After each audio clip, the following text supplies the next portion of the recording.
साहेबांसमोर एकच पर्याय होता आणि तो म्हणजे धर्मांतर. बाबासाहेबांनी धर्मांतराचा निर्णय घेतला आणि नागपूरच्या दीक्षाभूमीत येऊन ठेवले आणि धम्म दीक्षेला सुरुवात झाली. तेव्हा त्यांना प्रकर्षानं जाणवलं की आज रमाई हवी होती.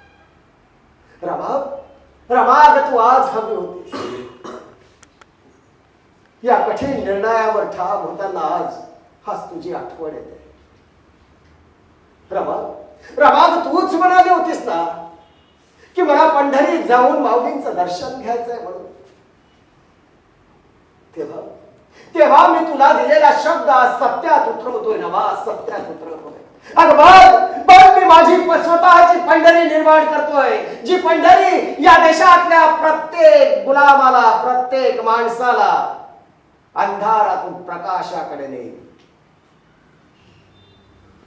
अगं बघ या नागपूरच्या श्रद्धानंद पेठेतील या प्रांगणात संपूर्ण जमलेला समाज पांढऱ्या शुभ्र वस्त्रात या मानवतावादी धम्माला आलिंगन देण्यासाठी एकवटला आहे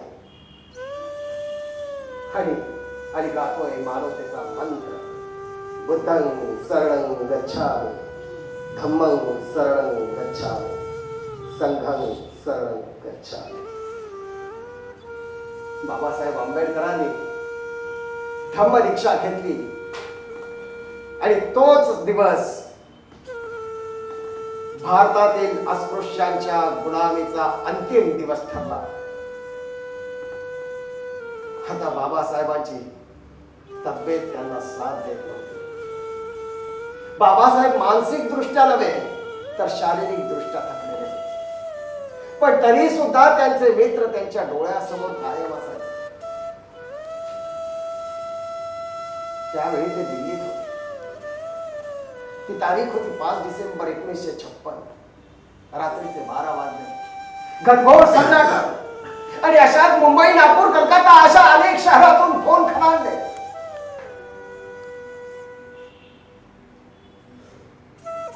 लोकांची थवेच्या थवे मुंबईत दाखल व्हायला लागले.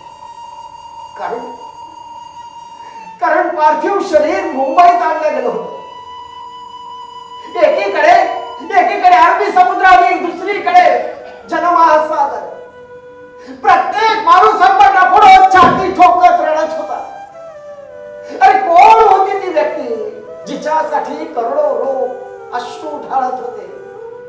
कोण होती ती व्यक्ती जिच्यासाठी करोडो लोकांचे हृदय अग्निकुंड पेटून उठले होते?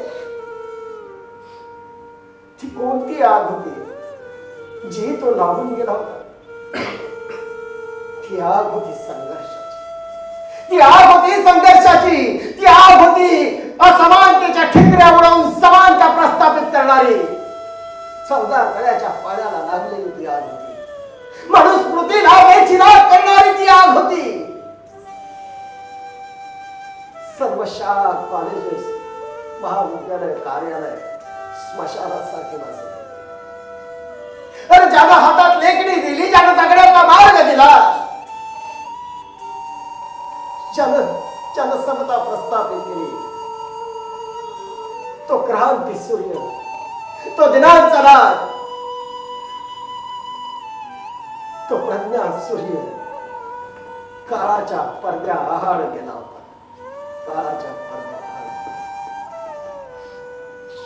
जनसागराच्या अश्रूंना आश्रय देत अरबी सागर कडक विव्हळत पडत होता. पेटता पेटता बोलली रे चिता, जा मुलांनो आता संपली रे कथा, जा मुलांनो आता संपली रे कथा.